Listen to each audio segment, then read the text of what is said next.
Hey, John here. Here's lick of the day number 96. This is a C Aeolian alternate and sweep picking lick. And as usual, you can find a link to the tabs in the description below or by clicking right here on the screen. I'm going to play it once slowly and then break it down.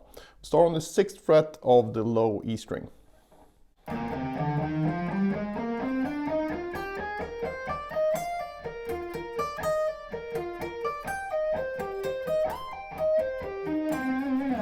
Alright, so this one is based on the C Aeolian scale. Aeolian is the same thing as a natural minor scale, it's just a fancy modal name. So nothing weird going on here. And the first run is simply all 6 strings, 3 notes per string, with a position shift towards the end where we go into the sweep section. So this shape is fairly easy to learn though if you don't already know it. It's going to be 6, 8, 10 on the lowest 3 strings. We're going to have 7, 8, 10 on the G string, 8, 9, 11 on the B, and finally 8, 10, 11 on the high E string. So again. And I stopped like that because I see it as 3 groups of 6. So you have 1, 2, 3, 4, 5, 6. 1, 2, 3, 4, 5, 6, 1, 2, 3, 4, 5, 6. Then we shift up here to 13. So after that position shift, we end up here on the 13th fret, and now we're going to play this B flat major arpeggio. And that's going to be 13, 10 on the high E string, 11 on the B, 10 on the G. And we're going to alternate 13 on the top, and then play it again. Exactly the same, except we play 11 on top. And this note is going to be, it's the 4th in relationship to the B flat. So you get this sort of sus sound. But just remember that everything is going to be in relationship to the overall key, which is C minor in this case. So that's what puts everything in context. And yes, you could change the context, and it might work in different modes as well. So definitely try that out, but it wasn't designed as a lick in, for example, the B flat mixolydian, for example. Even though that could work, that wasn't the intention. But do try it out so you can get a better idea of how everything works. But just remember though that when you look at the shapes that I've written out in the tabs, when I write out the intervals here, it's not going to be 5, 3, 1, 5, because that's what it is in relationship to the B flat, but it's going to be 4, 2, flat 7, and 4, because we relate everything to C. So I hope that makes sense. Anyway, picking for this, we're going to come from this. So we start with a downstroke, down, pull off, up, down, down, down, and then an upstroke, pull off, up, down, down, down. Then we shift up to the 15th fret and play the C minor arpeggio. Same picking, upstroke, pull off, up, down, down, down. And the frets we have here is 15, 11, and then 13 and 12. So 15, 11, 13, 12. And after that, we're gonna shift up to the high C here on the 20th fret and go down this 5-string arpeggio, which will be 20, 15 on the high E string. Then we have 16, 17, 17, 18, 15. And picking again, upstroke, pull off, up, up, up, up, down. So we put the arpeggio thing together.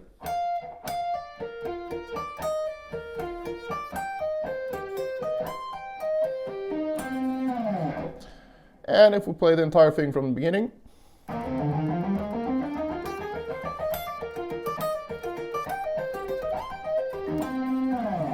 Alright, practice-wise here, this full scale can be tricky to play. So divide it up into sections, and not only doing this type of practicing, but you want to go past the 2nd string here, 2nd in terms of the pattern, right? So if you go that far,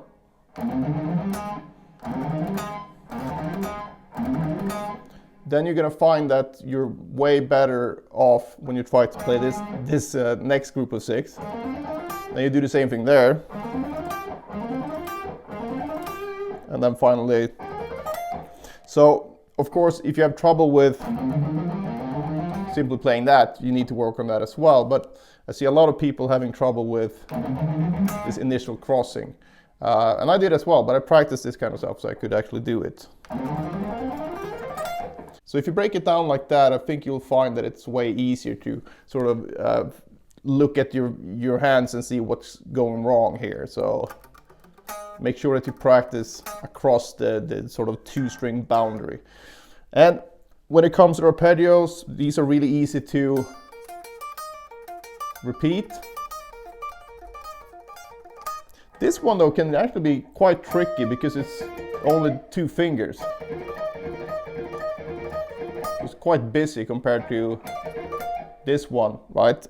Even though it's mostly 2 fingers, but when you have to use only 2 fingers, it can feel quite stressful in terms of how fast you need to move the fingers.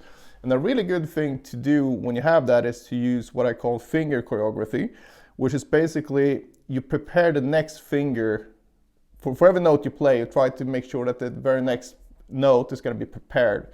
And when I say prepared here, in this case, I'm already here with this finger, right? But as soon as I play this note, I want to put this finger on the actual string. I'm not fretting it, but I'm putting the finger there. And same thing when I play this, when I actually play this note, I put my finger on the string here as well. So, and same thing when I go back. And when you do that slowly, because that's where you need to be able to control this,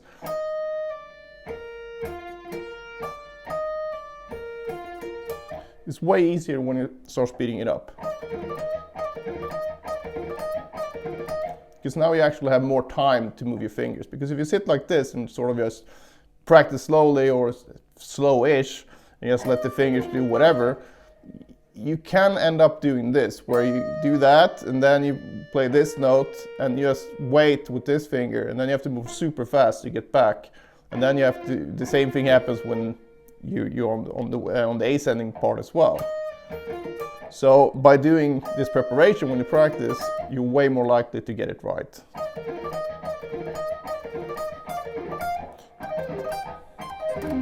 So if you find that it feels a bit stressful playing these arpeggios, especially the 2-finger one here, give that a try. But it works really great as a general practice technique, so I use that a lot. And besides that, just work it up and down this, the fretboard as usual. And same thing for the final sweep here. And I would add an ascending version of this as well. So.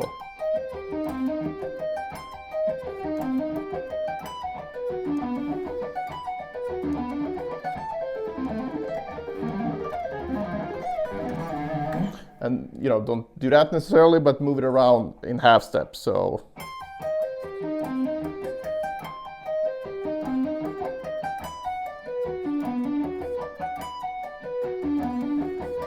And so on. And make sure to really get each note to sound as good as possible. Because if you do that when you practice, even if it's not 100% when you speed it up and you try to play it faster, you will be way closer to a good sound than if even all your practice is kind of half sloppy. So I would rather turn the actual tempo down a lot and get every note right. That's gonna enable you to progress way faster. All right, that's it for this one. If you have any questions, just post them below. Otherwise, I hope you enjoyed it and see you in the next one.